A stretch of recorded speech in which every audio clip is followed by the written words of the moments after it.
Hello, Richmond, or wherever it is that you are watching or listening from. Allow me to introduce myself. My name is Alex Painter. Though I am not a Richmond native, I was born and raised in Fort Wayne, Indiana. I did first arrive here in 2006 as a first year at Earlham College, where I graduated from, and now I work. So I'm a bit of a baseball enthusiast, I guess is one way to put it, but I also really enjoy local history. And so I'd like to thank the Wayne County Historical Museum for giving me the opportunity to talk to you today about a little bit of both. So in February, to kind of commemorate Black History Month as well as the centennial of the founding of the Negro National League, I wrote this, Black Ball in the Hoosier Heartland, Unearthing the Negro League's Baseball History of Richmond, Indiana. And so I think most people, when I talk about this project, are kind of awestruck that Richmond played host to nearly 125 Negro League baseball games, or baseball games that involved Negro League teams. So part of the book was it kind of started when I wanted to just chronicle all of these. And then after I was done doing that, I was like, what would have been a really good idea when I started this was if I went through all those games and actually recorded every single player who I could confirm played in Richmond, Indiana with a Negro League team. And I kind of just breathed a sigh, and I was like, okay. So then I started from the beginning, and I chronicled every player. And it was just exhilarating the amount of talent that came through here. So for instance, 360 players I was able to confirm played here who were members of the Negro Leagues. And of those 360, 19 of them are members of the Baseball Hall of Fame. So included in that, we'll talk about some, but Cool Papa Bell. Sorry if there's a glare. So Cool Papa Bell was the fastest player in the Negro Leagues, and he played in Richmond 3 times. It is said that Cool Papa Bell was so fast that he could turn the light switch off, and he would be in bed under the covers before the light went out. That's how fast he was. And again, he played in Richmond 3 times. And we'll talk about other Hall of Famers that played here as well. But 17 Negro Leaguers who eventually made it to Major League Baseball played here. 30 Negro Leaguers who eventually made it to minor league baseball played here. So all told, of the 360, 82 of them had been named to a Negro League All-Star game, which is just astonishing. And so some of the more popular teams to play here were the Indianapolis ABCs, the Indianapolis Clowns, the Homestead Grays, whose jersey I have on right now, the Chicago American Giants, as well as the famed Kansas City Monarchs. So we'll actually talk about all of those here soon. So why would they play in Richmond? Well, Negro League teams would barnstorm all year, and most of the season, I should say. In other words, they would jump in their team bus, or they would jump in their fleet of automobiles, whatever their travel arrangements were, and they would hit the road for weeks at a time, just playing in small cities, small towns, large cities, playing wherever they could secure booking, and they would be gone for weeks on end, traveling tens of thousands of miles during the course of a normal baseball season. In fact, there was a team called the Philadelphia Stars, and in 1952, they put 75,000 miles on their team bus, which is just astonishing. That is so much time to spend in an automobile. But so some teams would play upwards to 200 games per year.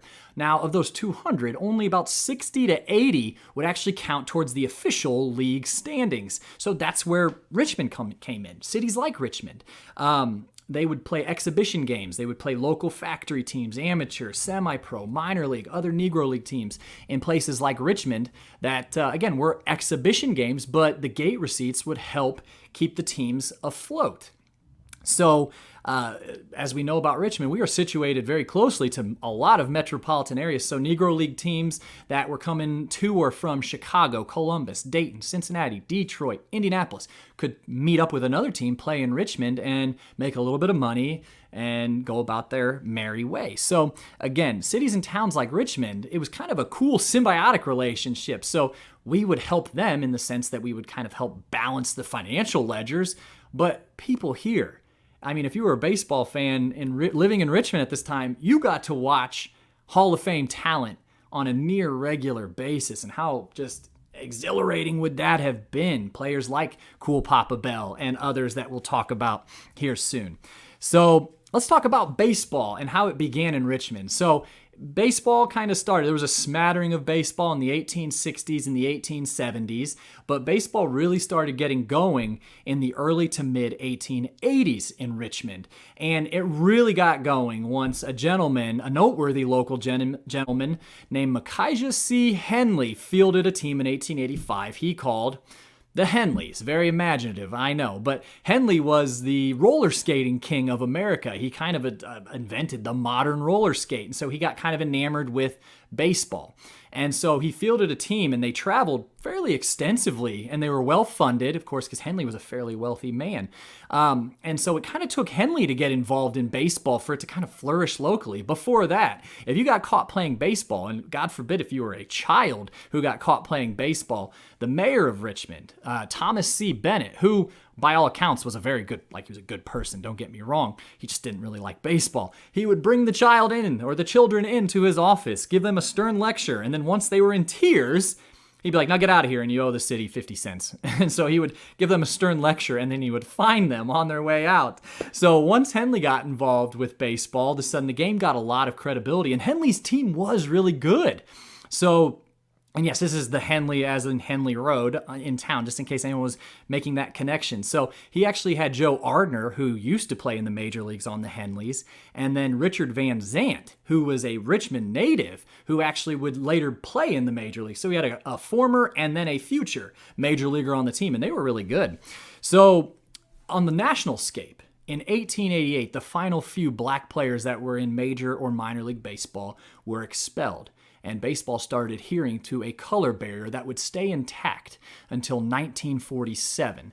So, of course, many of you might know the name Jackie Robinson. And so, for almost 6 decades, people of color were not permitted to play in what was called organized baseball, so major and minor league baseball. So, in response to that, in pursuit of social justice and equal opportunity to play America's game, these blackball teams started forming. These were all black teams. And blackball was a term that was originally intended to be a pejorative for people of color playing baseball, but it was actually really much embraced, and it was an exciting brand of baseball. And then all of a sudden, blackball became synonymous with just really fun, excellent baseball. So incredibly exciting baseball. So just for a bit of clarification, the book is called Blackball. We're talking about the Negro Leagues, blackball. Those terms tend to be used interchangeably. Teams were often not considered Negro League teams until 1920, when the Negro National League was formally formed, as I kind of mentioned a minute ago. So as I mentioned, these terms are used interchangeably, but the teams before that were often called blackball teams or colored teams. So just to kind of give a little bit of clarification, it kind of just depends on when you're talking about these teams and kind of what they were called at that time. So turning into the 20th century, so Richmond would actually have full-fledged minor league teams in town in 1907, 1917, 1930, 1947, and 1948. So over the first half of the century, there was a few seasons where there was as I mentioned, a full-fledged minor league team in town. But other than that, these out-of-town blackball teams were the absolute best that would come through the city.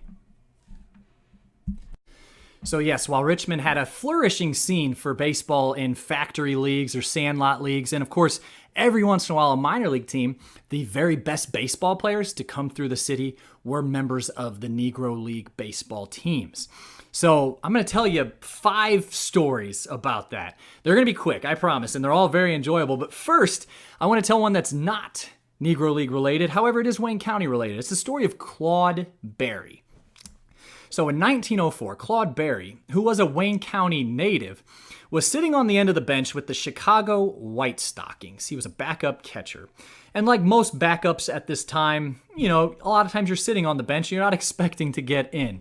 Now, just a little bit about catcher around this time.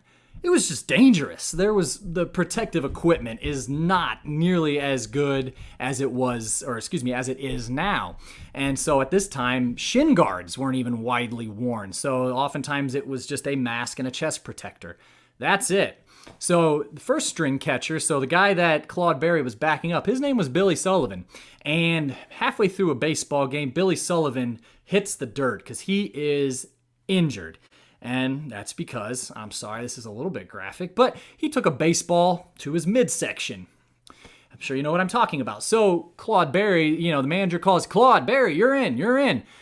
Billy's hurt. So Claude Berry has no interest in suffering the same injury he just watched Billy Sullivan suffer. So he runs to the clubhouse, grabs a steel protective cup, and he shoves it in his jockstrap.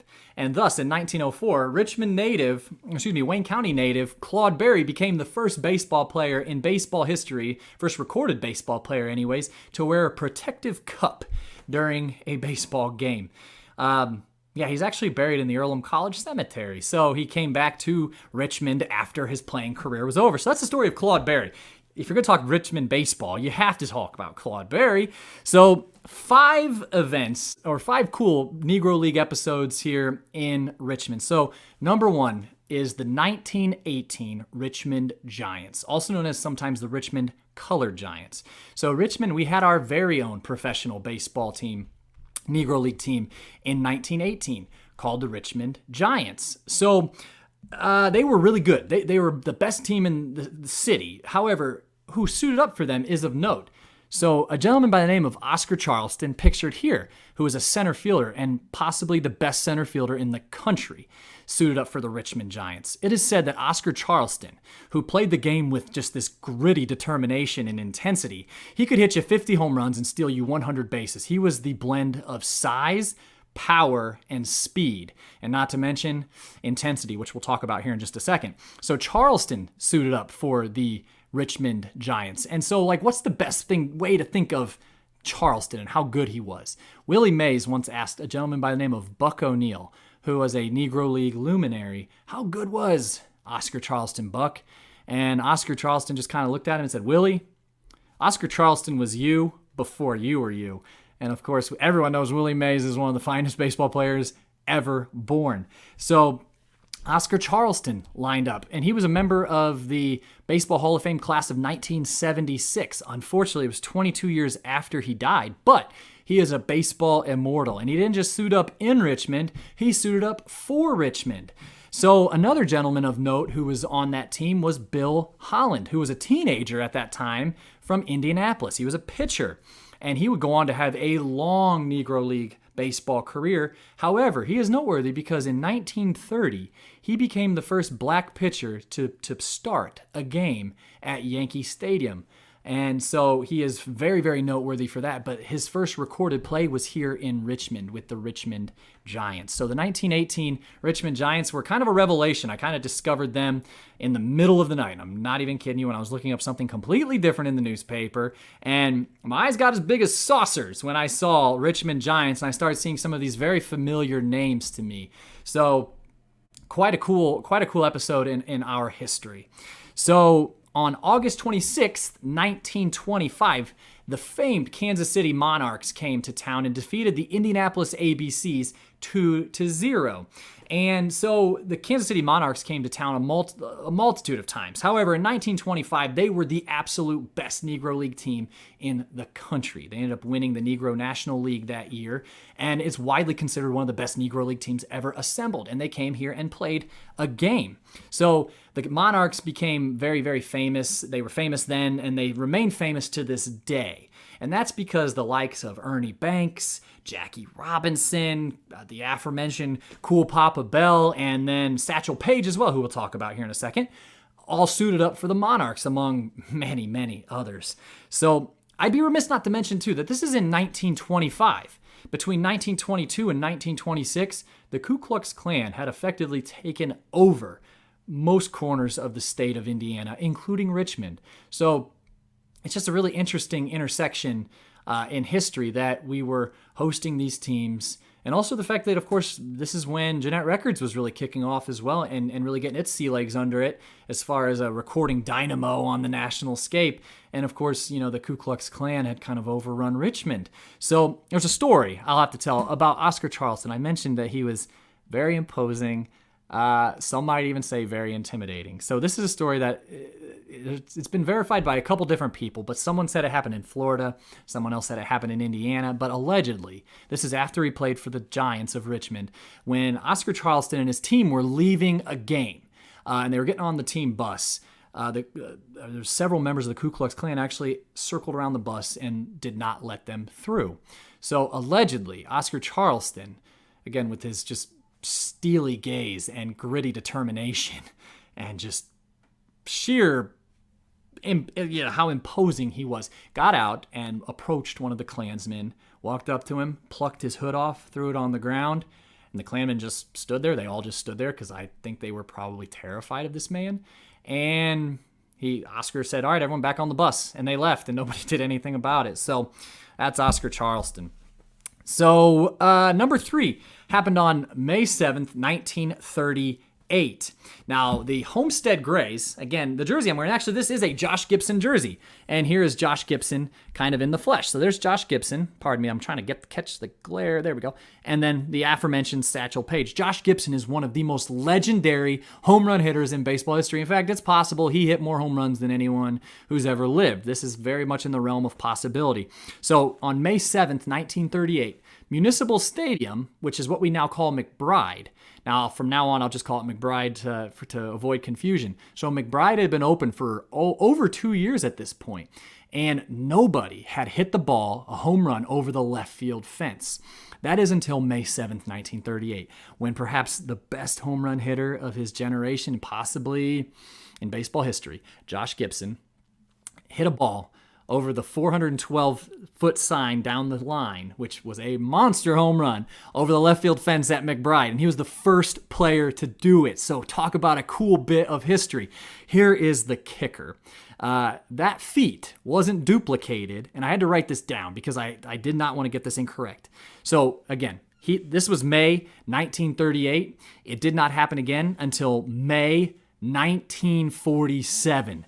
3,311 days later was the next time that somebody hit a home run over the left field fence. And it was a minor leaguer for the Richmond Roses named Bob Verrier. So again, first one to do it. And also they had moved the fences in at least 12 feet by this time. So again, it was a feat that was duplicated, but the fences had come in. But 9 years later, and actually Gibson had unfortunately already passed away by the time somebody managed to pull the trick again.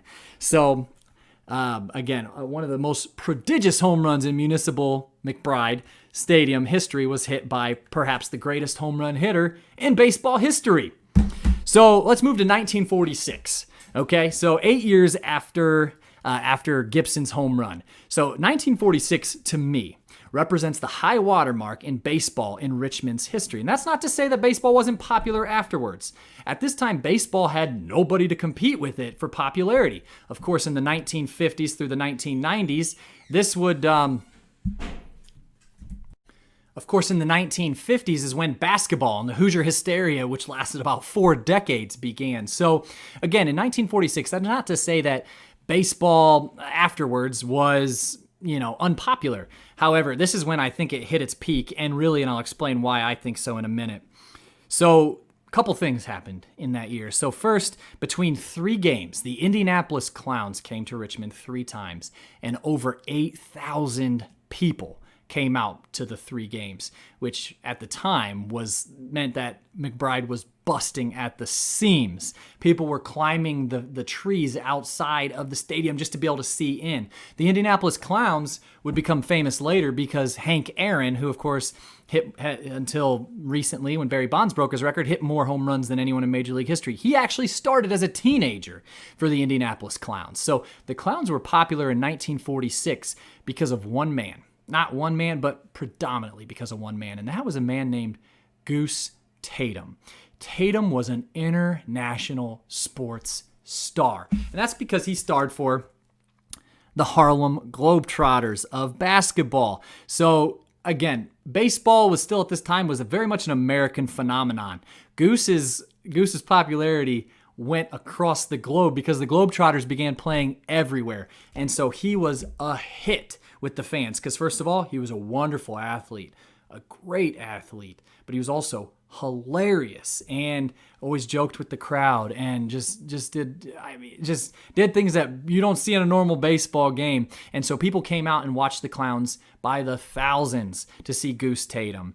And of note, Goose Tatum is not in the Baseball Hall of Fame, but in 2010, he was actually inducted into the Pro Basketball Hall of Fame. So that's how much his contributions to the Harlem Globetrotters meant. He actually appeared in Richmond at Civic Hall as a member of the Harlem Globetrotters in 1943. So he wasn't a stranger in Richmond. He had actually appeared to play basketball. But so how popular was Goose? In 2005, when the Harlem Globetrotters went to Asia, there was an Asian country who all the fans started chanting, "Goose, Goose, Goose," because they thought Goose was still alive and they were expecting to see Goose. That's just how, this is 50 years after he died. That's how popular he was and just how enrapturing he was. And unfortunately, the current Globetrotters, at least at that time, had to sadly inform the fans over the loudspeaker, like, "We're really sorry, guys, but Goose died in the 1960s. But anyways, so Goose Tatum was incredibly popular. And he was the first baseman for the Indianapolis Clowns. And so at the third game of those three, another international star came to Richmond, another international star athlete, and that was Jesse Owens. So Jesse Owens, of course, he became very famous for making one particular dictator very unhappy at the 1936 Berlin Games, of course, Adolf Hitler. And he won multiple gold medals, and he was the fastest man on the planet. So at one of those games, Jesse Owens actually came to town and did a running exhibition in the outfield grass where he challenged the fastest guy on either team to a foot race. He even gave him a head start and then just absolutely smoked him because he's Jesse Owens. Even 10 years after he had won the gold medals in the Olympics, he was still blazing fast. So later in that year, again, this is still 1946, October 10th, 1946 to be exact, the Satchel Paige All-Stars. So again, mind you, this is still months before Jackie Robinson officially broke the color barrier of baseball. So in 1946, October, Satchel Paige's All-Stars. Oop, let me get this. Again, the gentleman here standing next to Josh Gibson, he brought his All-Stars to town. And, they squared off against Bob Feller's All-Stars, who Bob Feller was a guy who it was so good when he was 17 years old and made his major league debut. He struck out 17 batters. So he was a fireball pitcher. And so they put together these all-star barnstorming teams, and they met in Richmond, and they had been traveling together, actually. And they played on McBride Stadium. So it's just so... it's unbelievable that they came to Richmond because they played at Forbes Field. I wrote these down to make sure I didn't forget any. Cleveland Municipal Stadium, Comiskey Park in Chicago, Crosley Field in Cincinnati, and Yankee Stadium in New York. So these are all major league ballparks. And then right in the middle of their schedule was McBride Stadium in Richmond, Indiana. So Feller's team had 3 future All-Stars, including Feller himself. But among those guys on his team, they were named to 66 All-Star games, which is unbelievable. And on Paige's team, there was 2 Hall of Famers, including Paige himself. And 5 of those guys would eventually break the color barrier of baseball. So talk about an incredible conglomerate of baseball players, perhaps the most talented baseball player, collection of baseball players in Richmond's history. Actually, it simply has to be. And so it was a national holiday in Richmond. The mayor was at the Cleveland, the Richmond Municipal Airport to greet the players. And so, it was covered extensively by the Palladium item. And like I said, it was almost treated as a holiday. So anyways, that's my 5 stories. So I really hope that you enjoyed that. If you've made it this far in the video, I have to say again, thank you. But if you're interested in possibly hearing some more, again, the book is called Black Ball in the Hoosier Heartland, Unearthing the Negro League's Baseball History of Richmond, Indiana. Inside of it, there is an appendix that it has every single game, every single player, and all that, a chronicle of the 1918 Richmond Giants. It's all in here. And so if you're interested in maybe purchasing a copy, you can always find me on Facebook, Alex Painter. Again, I'm sorry. I'm really easy to find. Or if you just want to send me a message to talk about this, or if you have questions, I kind of live for that. I love talking about this kind of thing. Pardon me. I'm very passionate about it. But I'd like to thank the Wayne County Historical Museum one final time for the opportunity to talk about all of this, and hopefully it was enjoyable for you, and hopefully you learned something. But again, that is the beautiful history of the Negro Leagues in Richmond, Indiana. And thank you so much again, and stay well.